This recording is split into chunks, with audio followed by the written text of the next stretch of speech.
Hey viewers, good morning. Today I am here to discussing about the cell. কোষ কোষ কি? কোষ actually জীবনের গঠনগত এবং কার্যগত একক। All the plant and animals and the microbes all are made of cell.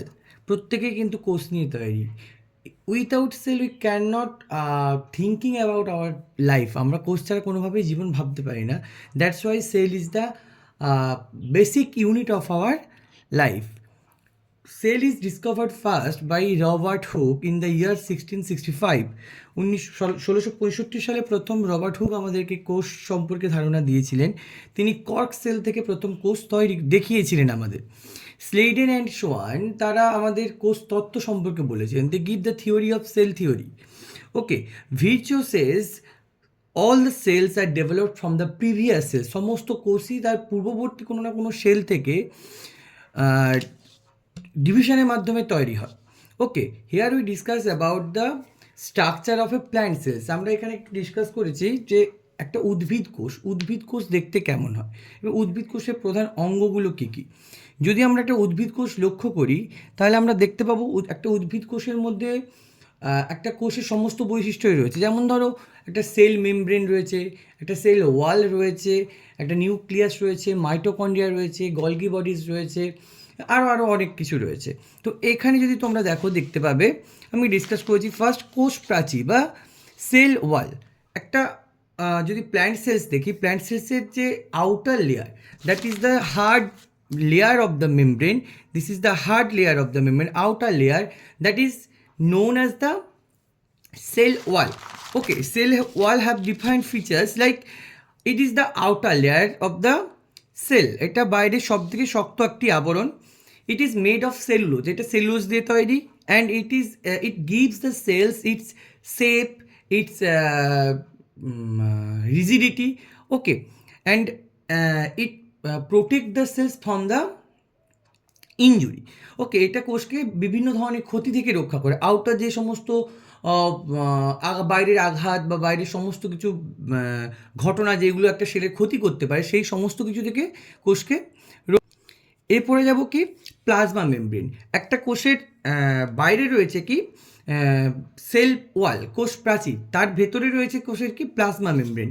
এটা কি করে? কোষ প্রাচীরের ভেতরে অবস্থিত। It is the inner side of the cell, but it covered by the outer side. এটা বাইরের দিকে কে ঘিরে রেখেছে? একে বাইরের দিকে ঘিরে রেখেছে সেল ওয়াল বা কোষ প্রাচীরের ভেতর দিকে এটা রয়েছে কি প্লাজমা মেমব্রেন। ওকে, এটা অর্ধভেদ্য। It can be selective permeable. Okay, it can give the permission to pass some molecules. এটা কিছু মলিকুলসকে পাস করতে দেয়, আবার কিছু মলিকুলকে পাস করতে দেয় না। এরপরে রয়েছে দেখো সাইটোপ্লাজম। আমরা জানি কি কোষের মধ্যে যে সমস্ত পাতলা জেলির মতো লিকুইড থাকে তাকেই আমরা সাইটোপ্লাজম বলি। কোষ ঝিল্লি ও নিউক্লিয়াসের মাঝে জেলির মতো তরল অংশ। কোষ ঝিল্লি মানে প্লাজমা মেমব্রেন, আর নিউক্লিয়াস তার মাঝে যে জেলির মতো অংশ সেটাকেই আমরা বলছি কি সাইটোপ্লাজম। এতে বিভিন্ন ধরনের কোষ অঙ্গাণুগুলো কি ফ্লোটিং ফর্মে থাকে। এখানে সেল অর্গানেলসগুলো একটা সেলের মধ্যে ফ্লোটিংভাবে থাকে, এই সাইটোপ্লাজমের মধ্যেই ফ্লোটিং থাকে। Okay, most of the digestive metabolism all happens inside the cytoplasm. একটা কোষের সমস্ত digestions, metabolism, all things happens inside the in the cytoplasm actually. Okay, এরপর আমরা যাব কি নিউক্লিয়াস কি? It is the head of a cell. একে আমরা কোষের মাথা বলি, মস্তিষ্ক বলি। দেখো কোষের নিয়ন্ত্রণ কেন্দ্র। It control the cells. দ্বিস্তরীয় নিউক্লিয়ার মেমব্রেন আবৃত। নিউক্লিয়াসকে যদি আমরা লক্ষ্য করি, এরপরে আমরা আলাদাভাবে যখন নিউক্লিয়াস পড়বো তখন দেখব নিউক্লিয়াসে একটা আউটার লেয়ার রয়েছে, যেটার কি বাই লেয়ার অ্যাকচুয়ালি, দুটো মেমব্রেন রয়েছে। ওকে, নেক্সট রয়েছে কি এতে নিউক্লিওলাস এবং ক্রোমাটিন থাকে। As it is a plant cells, যেহেতু এটা একটা প্ল্যান্ট সেলসের স্ট্রাকচার আমরা পড়ছি, তাহলে সেখানে কি নিউক্লিয়াসের কিন্তু প্রপার স্ট্রাকচার থাকে না। It contain the nucleolus, that is the main part of nucleus. It also control the functions of nucleus. It contains the DNA, RNA, genes, etc., etc., and the chromatins. Chromatins means nuclear reticulum. Okay, these are present in the nucleus, and DNA present here. DNA বহন করে এবং বংশগত বৈশিষ্ট্য নিয়ন্ত্রণ করে। Here also DNA present and it carries the genetic informations. Okay, next রয়েছে দেখো mitochondria. It is the power house of cells. আমরা সবাই জানি কোষের শক্তি ঘরে আমরা কাকে বলি, মাইটোকন্ড্রিয়াকে, because of energy is produced here, because of glycolysis, TCA cycles all are happens inside the mitochondria. Okay, next রয়েছে দেখো শ্বসনের মাধ্যমে এটিপি প্রোডাকশনস করে, it produce the ATP by the respirations, it is also bilayered membranous. Okay, এখানেও দ্বিস্তরীয় membrane দেখতে পাই আমরা। এরপরে রয়েছে কি এন্ডোপ্লাজমিক রেটিকিউলাম, এটাও কি বলেছে দেখো ঝিল্লিযুক্ত জালিকা গঠন, এখানেও একটা মেমব্রেন রয়েছে, ইট ইজ মেমব্রেনাস অ্যাকচুয়ালি, এর বাইরে একটা মেমব্রেন রয়েছে।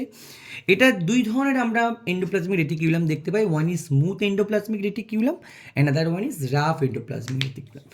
It is called smooth endoplasmic reticulum when no ribosome present on the wall of the or membrane of the endoplasmic reticulum. যদি কোনো রাইবোজোমগুলো এন্ডোপ্লাজমিক রেটিকিউলামের বাইরে আউটার লেয়ারে লেগে না থাকে তখন তাকে আমরা বলবো কি স্মুথ এন্ডোপ্লাজমিক রেটিকিউলাম, আর যদি প্রেজেন্ট থাকে রাইবোজোম তখন আমরা তাকে বলবো কি rough endoplasmic reticulum. Okay, smooth endoplasmic reticulum কী করে, এটা লিপিড সংশ্লেষ করতে হেল্প করে, it help in the lipid synthesis and detoxifications also. But rough endoplasmic reticulum কী করে, যেহেতু রাইবোজোম প্রেজেন্ট রয়েছে, রাইবোজোম প্রেজেন্ট থাকার জন্য এটা কী করে আমাদের প্রোটিন সংশ্লেষণে বা প্রোটিন সিনথেসিসে হেল্প করে। এরপরে যাবো কি আমরা রাইবোজোম।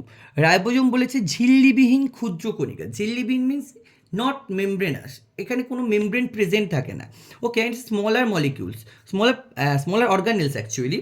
নেক্সট প্রোটিন সংশ্লেষণের স্থান, it helps in the protein synthesis, we all know that without ribosomes protein can not be synthesize, protein কোনোভাবে রাইবোজোম ছাড়া তৈরি হতে পারে না, that's why it is the place where the protein is getting synthesized. Okay, প্রোটিনটা এখানেই synthesis হয়। Next রয়েছে দেখো গলগি বডি।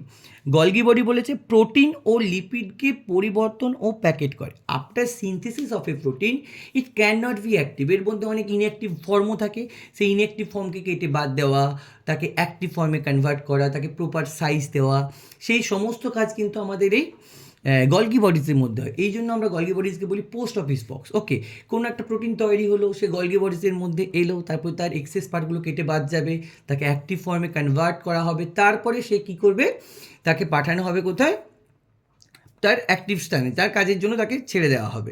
তো প্রোটিন আর লিপিডের এই যে পরিবর্তন বা তার প্যাকেটিং, তার স্ট্রাকচারিং, সেগুলো সমস্ত হয় কোথায়, গলগি বডিজের মধ্যে। অ্যান্ড হেল্পস ইন রিলিজ, নিঃসরণেও সাহায্য করে, যাতে সেল থেকে বেরিয়ে আসতে পারে সেটাতেও হেল্প করে কি আমাদের গলগি বডিজ। নেক্সট রয়েছে দেখো ক্লোরোপ্লাস্ট। ক্লোরোপ্লাস্ট মিনস আমরা জানি কি তোমার সেলের মধ্যে বা প্ল্যান্ট সেলে ওরা নিজেদের খাদ্য তৈরি করতে পারে, তো সেই জন্য ওদের ক্লোরোফিল লাগে। ক্লোরোফিল হচ্ছে যে ক্লোরোপ্লাস্ট এই ক্লোরোফিলকে ধারণ করে রাখে বা হোল্ডিংয়ে রাখে, ইট is a green pigment, chlorophyll ধারণ করে, যেটা মানে একটা ক্লোরোপ্লাস্ট একটা সবুজ রঙের পিগমেন্ট, যেটা কী করে আমাদের ক্লোরোফিলকে ধরে রাখতে হেল্প করে। নেক্সট বলেছে আলোক সংশ্লেষণের স্থান, ফটোসিনথেসিস হ্যাপেন্স হিয়ার, এই ক্লোরোপ্লাস্টের মধ্যেই কিন্তু ফটোসিনথেসিস হয়, এই জন্য ক্লোরোপ্লাস্টকে বলে কি পাতার রান্নাঘর। ওকে, উদ্ভিদে খাদ্য প্রস্তুত করে, helps in the plant food productions, it is also bimembranous structure, এটাও দ্বিস্তরীয় ঝিল্লি অঙ্গাণু। ওকে, নেক্সট রয়েছে ভ্যাকিউলস। ভ্যাকিউলস মিনস বৃহৎ কেন্দ্রীয় রসকোষ, ভ্যাকিউলস মিনস একটা ফাঁকা স্থান, যেখানে কি হয়, এখানে তো তোমার বিভিন্ন ধরনের এক্সট্রাক্ট ম্যাটেরিয়ালস যেমন foods, excreted materials, excess water holding there. Okay, এই ভ্যাকিউলস কী করছে, এক্সট্রা খাবার, এক্সট্রা এক্সক্রিটেড যেটা বর্জ্য পদার্থগুলো বা যে জল এক্সেস, সেগুলো কী করে স্টোর করে রাখতে হেল্প করে। নেক্সট রয়েছে দেখো প্লাস্টিড। প্লাস্টিড মানে কি, এটা হচ্ছে যে উদ্ভিদ কোষে এক প্রকার বিশেষ অঙ্গাণু। Plastid, it mainly three types plastids are present. One is chloroplast, next one is chromoplast, and another one is leucoplast. What is the function of chloroplast? Chloroplast help in the photosynthesis. Because of this chloroplast hold the ক্লোরোফিলস, এই যে ক্লোরোফিলস যেটা আমাদের উদ্ভিদদের সালোক সংশ্লেষে help করে, সেই ক্লোরোফিলটা present থাকে কোথায়, ক্লোরোপ্লাস্টের মধ্যে। এই জন্য হচ্ছে গিয়ে ক্লোরোপ্লাস্টকে বলা হয় ফটোসিনথেসিসের প্লেস। নেক্সট বলেছে chromoplast. Chromoplast means different chromic colour, chrome means colour.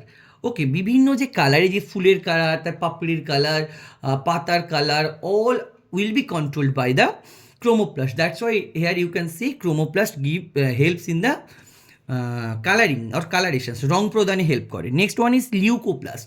Leucoplast helps in the food storing. লিউকোপ্লাস্টে করে কি আমাদের ফুড স্টোর করতে হেল্প করে।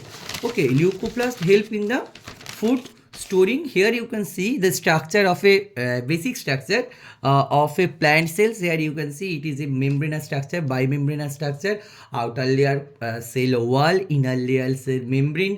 Then the inner side of the cell is full of the cytoplasm. The cytoplasm contain defined cell organelles like nucleus, mitochondria, Golgi bodies, ribosome, endoplasmic reticulum, vacuoles, etc., etc. Thank you.